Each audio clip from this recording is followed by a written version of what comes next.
우리가 살아가는 시대의 환경이 급변하고 예전처럼 그렇게 신앙생활을 해도 되는 때가 아닌 하나님 안에서 우리가 결단하고 주님을 바라보고 따라야 되는 시대가 다가오고 있는 것 같습니다.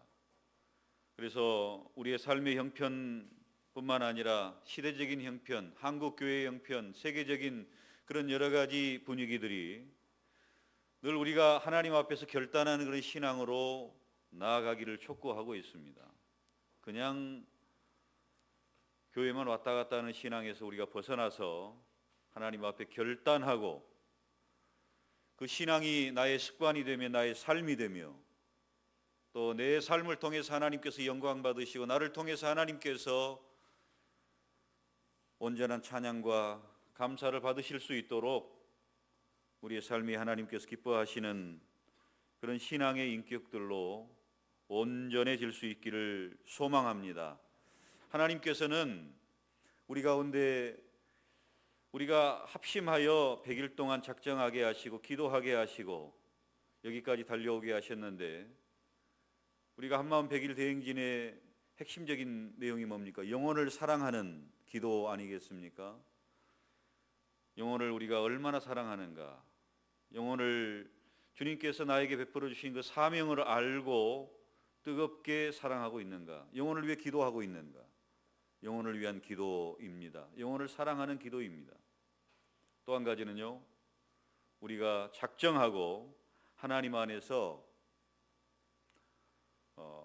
가정의 예배를 한번 회복해 보자 하는 것입니다.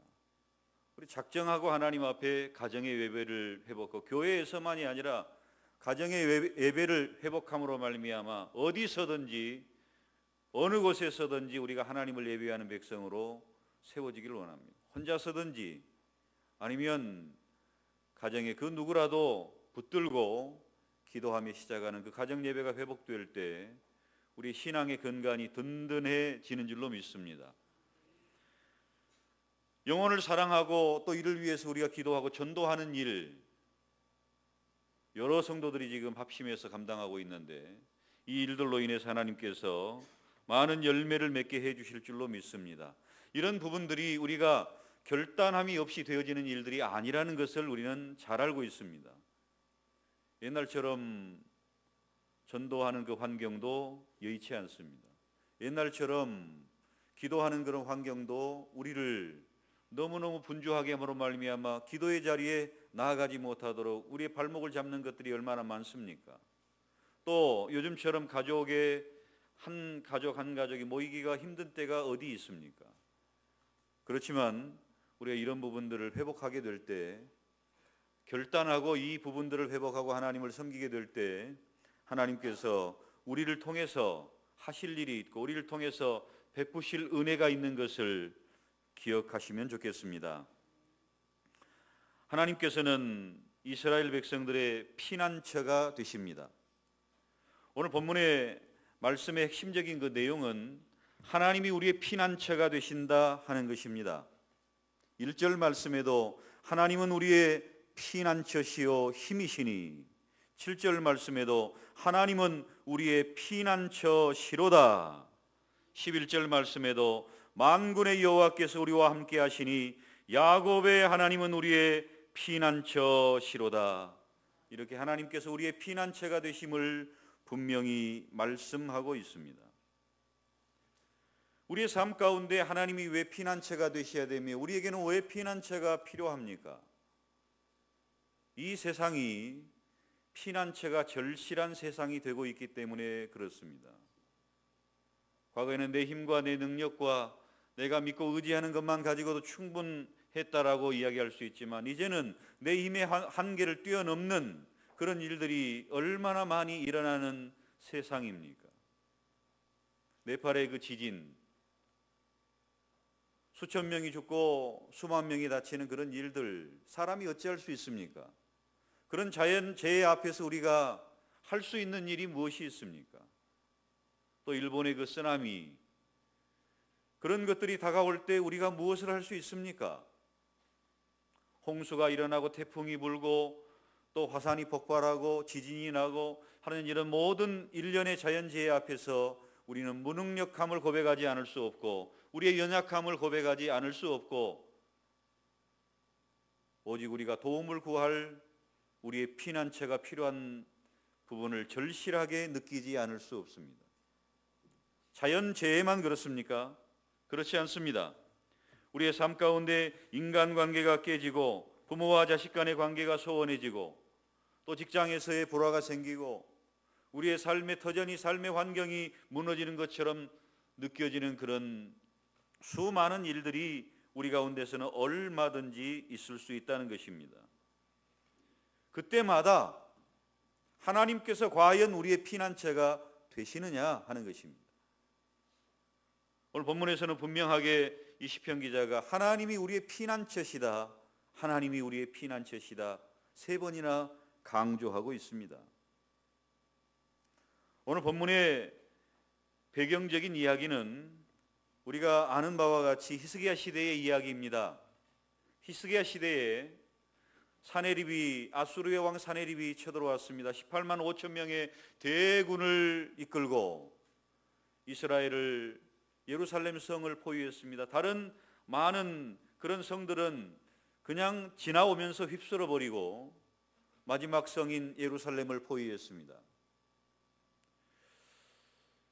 이처럼 그때 당시에는 높은 성에 수도를 두고 높은 성에 어떤 요새를 만들어서 지킴과 보호함을 받기를 원했던 시대였습니다.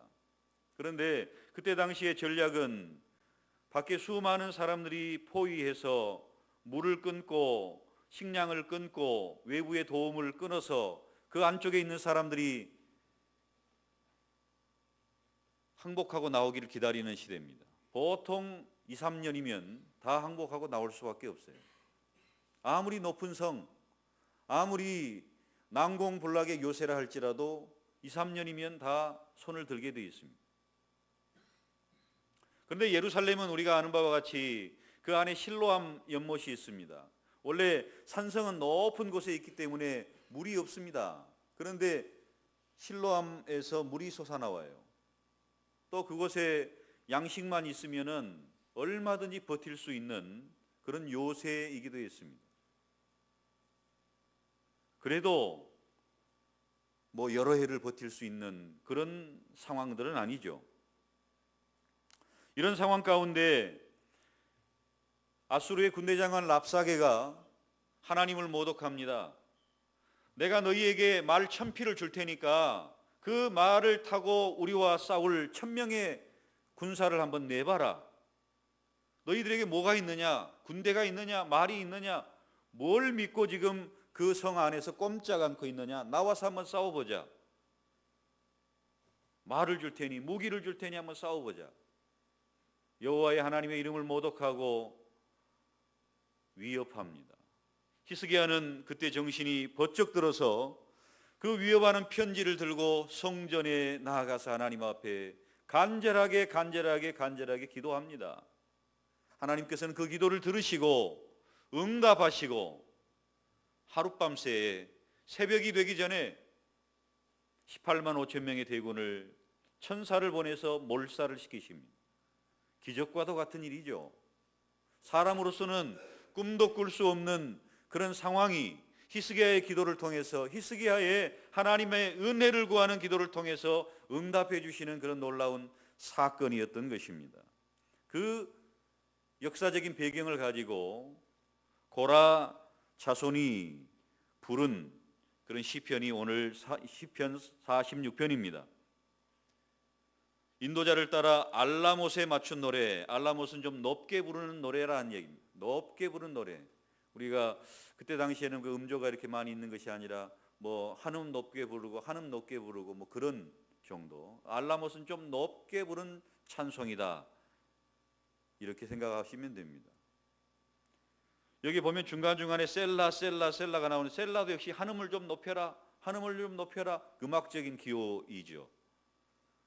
왜냐하면 시편은 노래입니다. 시이기도 하고 노래이기도 합니다. 이런 역사적인 배경을 가진 시편 46편의 이 내용을 가지고 종교개혁자인 마르틴 루터는 종교개혁을 하면서 힘들 때마다 어려울 때마다 이 시편으로부터 힘을 얻고 곤란에 처했을 때마다 하나님의 도우심과 하나님의 힘을 느끼는 바로 시편이 이 시편이었고, 이 시편을 배경으로 해서 찬송가 585장 내 주는 강한 성이요를 작시를 해서 불렀습니다. 그래서 이 시편 46편을 루터의 시라, 루터의 시편이라 이렇게 이야기를 하기도 합니다. 내 주는 강한 성이요 방패와 병기 되시니 큰 환난에서 우리를 구하여 내시리로다. 옛 원수 마귀는 이때도 힘을 써 모략과 권세로 무기를 삼으니 천하에 누가 당하랴. 온전히 하나님을 나의 산성이요 나의 방패시며 나의 병기가 되시는 큰 환난에서 우리를 구원하여 주시는 하나님으로 온전히 신뢰하고 노래했던 루터의 찬송 시입니다. 이처럼 하나님께서는 우리 믿는 자들의 힘이 되시며 보호자가 되시며 피난처가 되시는 것을 분명하게 우리에게 가르쳐주고 있습니다. 시편 48편 14절 말씀입니다. 이 하나님은 영원히 우리 하나님이시니 그가 우리를 죽을 때까지 인도하시리로다. 할렐루야. 하나님은 우리의 하나님이십니다. 영원히 우리의 하나님이십니다.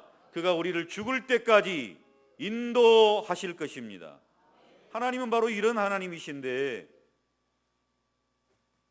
우리의 삶의 환경 가운데서 큰 환난이 있고 위기가 있고 자연재해가 있고 인간관계가 무너지고 삶의 터전이 흔들리는 그런 상황 속에서 과연 하나님이 나의 피난처십니다, 이렇게 우리도 고백할 수 있습니까? 하나님이 나의 피난처이신가? 하나님이 우리의 피난처가 아니시면요, 우리는 두려움에 휩싸일 수밖에 없습니다. 죽음의 공포에 휩싸일 수밖에 없습니다. 그 두려움, 해결되지 않는 두려움, 그 어떤 것으로도 해결할 수 없는 그 두려움이 찾아오게 되어 있습니다. 지진이 나고 수많은 사람들이 죽고 또 여진이라는 것이 있잖아요. 계속해서 그보다 좀 약한 강도지만 계속해서 땅이 흔들릴 때 사람들은 죽음의 공포를 느낀다고 합니다. 그런 두려움, 죽음의 공포, 이런 부분들을 우리가 만날 때 과연 하나님이 우리의 피난처가 되시느냐 말입니다. 그뿐이겠습니까? 우리의 질병의 문제, 우리의 자녀들의 문제, 삶의 터전의 여러 가지 생업의 문제, 수많은 문제를 안고 환난과 연약함과 곤란함 가운데 있는 그런 문제들 속에서 과연 하나님이 여러분의 피난처가 되시느냐 말입니다. 나폴레옹은 이런 이야기를 합니다. 공포는 모든 논리를 무력하게 하고 모든 상상을 파괴하며 모든 자신감을 꺾어버리고 모든 열성을 지워버리며 모든 의욕을 버리는 힘을 지니고 있다. 그리고 사람들을 나태와 비참과 불행에 빠뜨리고 마는 것이 바로 공포다, 이렇게 말했습니다. 사람이 두려움에 휩싸이게 되면요, 아무것도 하지 못하게 됩니다. 그냥 낙심하고 죽기도 전에 죽고 싶고, 그런 말이 있지 않습니까? 2차 대전 당시에 총칼에 죽은 사람보다도 두려움에 죽은 사람이 훨씬 더 많다, 그런 말입니다. 우리에게 두려움이 찾아오고 공포가 찾아오면 감당할 수 없는 그런 일 때문에 죽음의 위기에서 벗어나지 못하는 것을 보게 됩니다.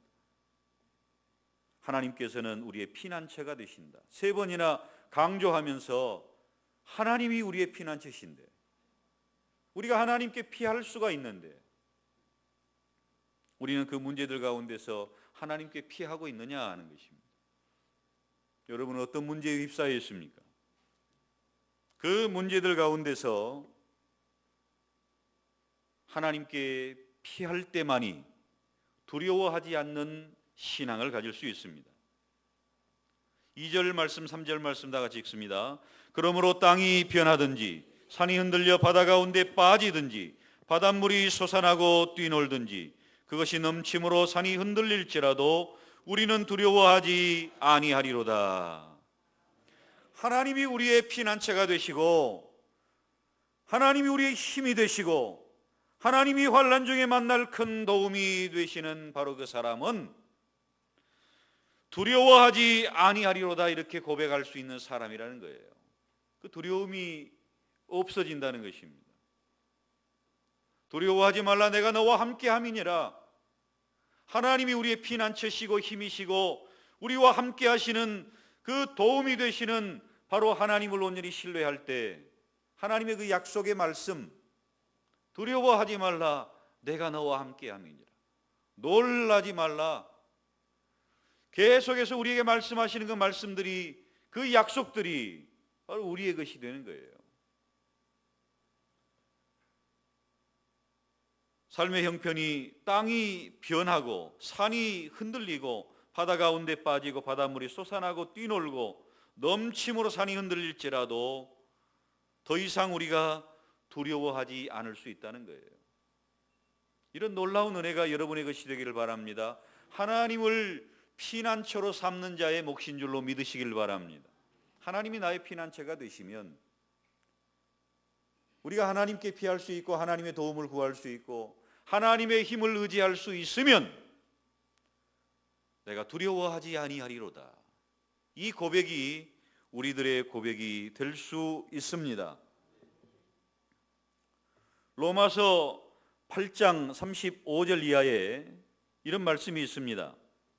누가 우리를 그리스도의 사랑에서 끊으리요? 환난이나 권고나 박해나 기근이나 적신이나 위험이나 칼이랴. 그 어떤 환경적인 요소가 누가 우리를 그리스도의 사랑에서 끊으리요? 내가 확신하노니 사망이나 생명이나 천사들이나 권세자들이나 현재일이나 장래일이나 능력이나 높음이나 깊음이나 다른 어떤 피조물이라도 우리를 우리 주 그리스도 예수 안에 있는 하나님의 사랑에서 끊을 수 없으리라. 하나님의 사랑 안에 거하는 그 확신이 있게 될 때 환경을 뛰어넘는 평안이 찾아오게 되는 것을 믿으시길 바랍니다. 하나님은 이런 분이십니다. 사실 우리 부모라 할지라도요, 자녀들이 어려움에 처해 있고 위기 가운데 있을 때 도움을 줄 수도 있지만은 도움을 줄 수 없을 때도 있습니다. 힘이 미치지 못할 때가 있어요. 사람을 의지할 때 겪는 현상입니다. 내가 이런 어려움이 있고 큰 위기를 만나면 그 사람만큼은 나를 도와줄 것이다 생각했지만 그러나 도와주고 싶어도 도와주지 못할 상황도 있고 사람의 마음은 또 그렇지 않을 때가 있어요. 그러나 하나님은 그렇지 않으십니다. 하나님은 영원히 우리와 함께 하시는 분이시고 우리가 조금 전에 읽었던 시편 48편 14절에 있는 것처럼 하나님은 영원히 우리의 하나님이시니 그가 우리를 죽을 때까지 인도하시리로다. 우리를 떠나지 아니하시고 우리가 늘 함께 하시며 우리가 죽을 때까지 우리를 인도해 주시는 선한 목자가 되십니다. 그 하나님이 우리의 피난처시고요, 그 하나님을 우리의 피난처로 삼고 있는 주의 백성들은 내가 두려워하지 아니하리로다. 여러분의 그 두려움의 내용이 무엇입니까? 우리가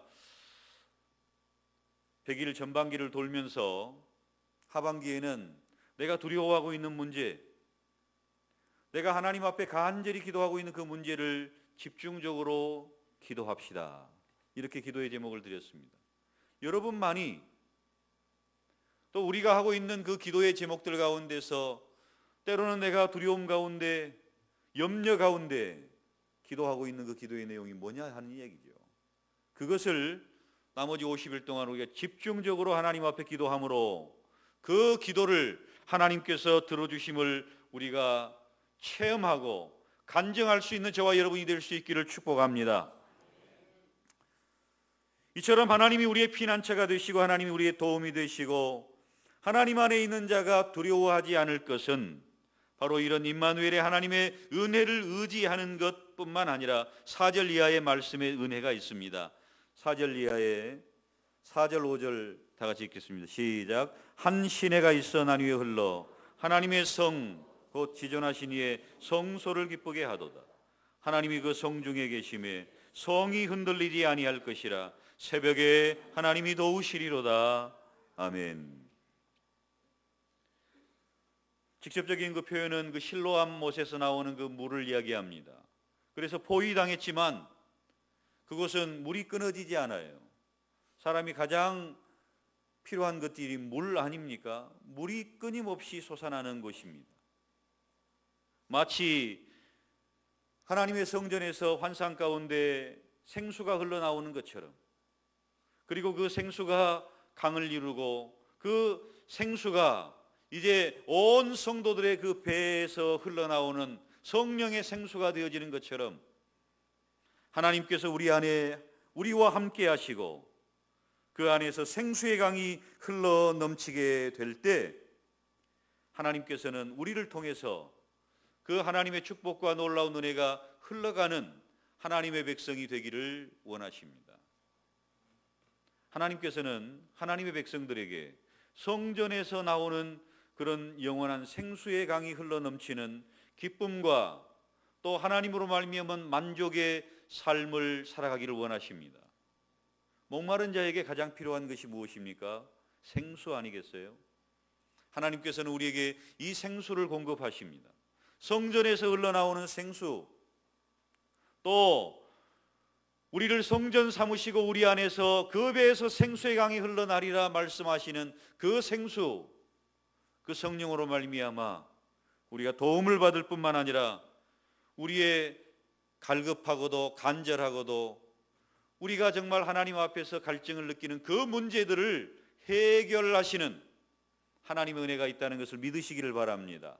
하나님께서는 우리의 피난처가 되실 뿐만 아니라 우리의 모든 두려움을 해결하시는 분이실 뿐만 아니라 우리에게 생수의 강이 흘러넘치도록 하십니다. 기쁨과 우리의 진정한 문제를 해결하시는 분이시기도 합니다.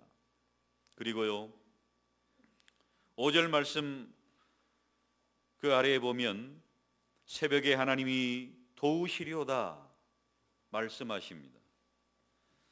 성경에 하나님께서 새벽에 역사하시는 그 역사들이 많이 기록되어 있죠. 물론 우리 그렇게 생각하시면 됩니다. 하나님이 임마누엘이시고 영원히 우리와 함께 하시고 우리가 죽을 때까지 우리를 인도하시는 분이신데 새벽에만 하나님이 은혜를 주시느냐? 그렇지 않아요. 하나님은 언제든지 우리에게 은혜를 주시는 분이십니다. 하나님은 날마다 언제든지 어느 때든지 우리에게 은혜를 베풀어 주시기로 작정하신 분이세요. 그런데 성경에 보면 새벽에 은혜가 많이 나와 있는 것은 어쩔 수 없습니다. 예수님께서 부활하실 때도 안식 후 첫날 새벽이 아니었습니까? 하나님의 그 역사가, 우리를 구원하시는 그 구원의 역사가 이루어지는 부활의 새벽 기억하시지 않습니까? 또 이스라엘 백성들이 출애굽하고 앞에는 홍해가 가로막혀 있고 뒤에는 애굽 군대가 쫓아오게 되었을 때에 이스라엘 백성들이 이제 우리는 다 죽었다 포기하고 낙심하고 있는 그 순간에 하나님께서는 새벽에 홍해를 갈라놓으십니다. 새벽에 홍해를 육지처럼 건너게 하셨습니다. 새벽에 애굽의 군대를 수장시키셨습니다. 이스라엘의 온전한 구원을 허락하셨던 것입니다. 여리고가 무너졌던 것도 새벽 아닙니까? 새벽에 일어났던 수많은 일들을 우리는 기억하고 있습니다. 새벽에 역사하셨던 그 하나님의 역사 얼마나 많이 기록되어 있는지 모릅니다. 하나님께서는 이 새벽에만 역사하시는 것은 아니지만, 그러나 이 새벽이 하나님 앞에는 큰 의미가 있습니다. 우리들에게도 의미가 있습니다. 우리들의 그 간절함이 바로 표현되는 때가 바로 새벽입니다. 여러분, 그런 이야기가 있잖아요.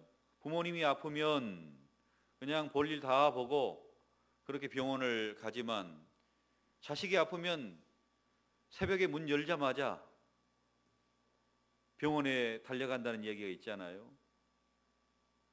마음에 그 간절함이 있으면 첫 시간을 가게 돼 있습니다. 가장 먼저 문을 열기만 하면 달려가게 돼 있어요. 그게 바로 새벽입니다. 그 간절함이에요. 우리의 간절한 기도의 제목이 있고, 우리가 위기가 있고 환난이 있게 될 때, 우리의 마음이 간절해질 때, 우리가 목마르게 될 때 가장 먼저 찾는 첫 시간에 그 간절함이 바로 새벽이라는 것입니다. 새벽을 깨운다는 것은요, 우리의 간절함을 하나님 앞에 드리는 거예요. 하나님이 가장 귀하게 여기시는 첫 새벽, 우리의 간절함도 하나님 앞에 드리는 첫 새벽이 된다는 것입니다. 새벽에 하나님은 우리에게 만나를 내리십니다. 이스라엘 백성들에게 40년 동안이나 만나를 내리시면서 내가 새벽에 영의 양식을 공급한다, 새벽에 영의 양식을 내린다 하는 것을 실물 교육을 시키셨습니다. 새벽의 은혜. 여러분, 새벽에 말씀을 먹지 않으면 여러분 언제 말씀을 먹습니까? 물론 여러분 나름대로 시간을 정해놓고 말씀을 먹는다면 잘 하시는 일입니다. 그렇게 하셔야죠.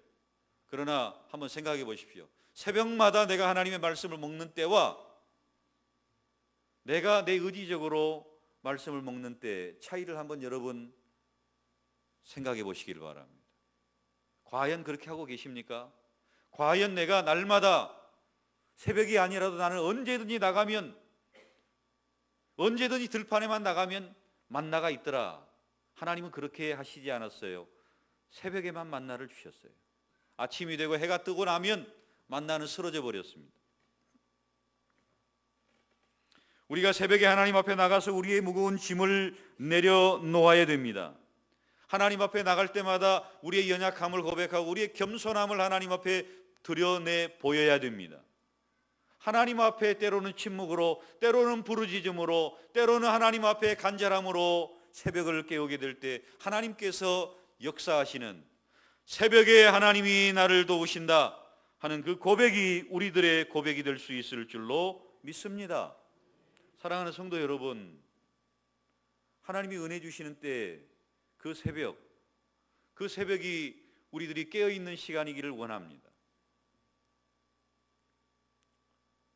어떤 분이 그런 이야기를 하더라고요. 일찍 일어나는 새가 벌레를 잡는다.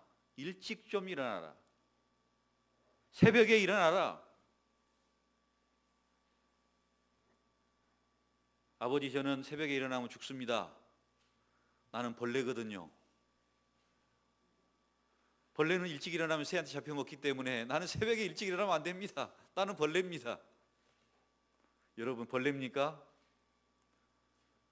새벽의 시간이 여러분의 시간이 되시기를 바랍니다. 하나님께서 우리들에게 은혜 주시는 그때, 하나님께서 영의 양식을 주시는 그때, 우리의 간절함을 받아주시는 그때, 하나님의 역사하심이 있는 바로 그때 우리가 새벽 기도가 좀 체질이 됐으면 좋겠어요. 젊어서는 힘들죠.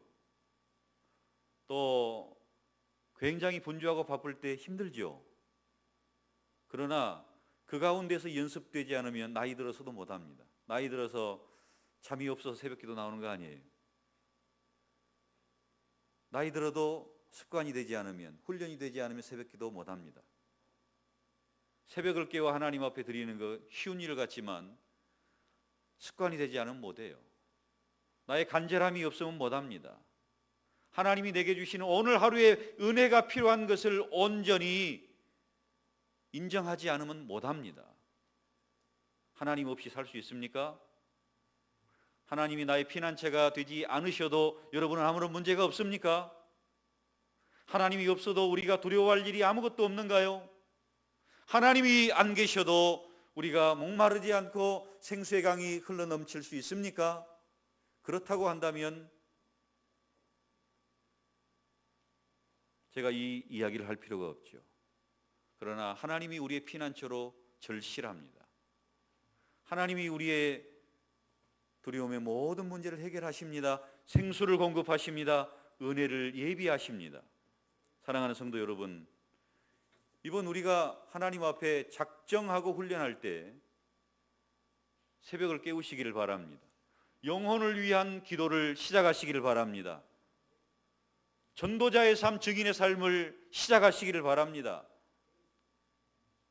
가정예배 시작하시기를 바랍니다. 저는 이번에 이 100일에 이 세 가지에 중점을 두었습니다.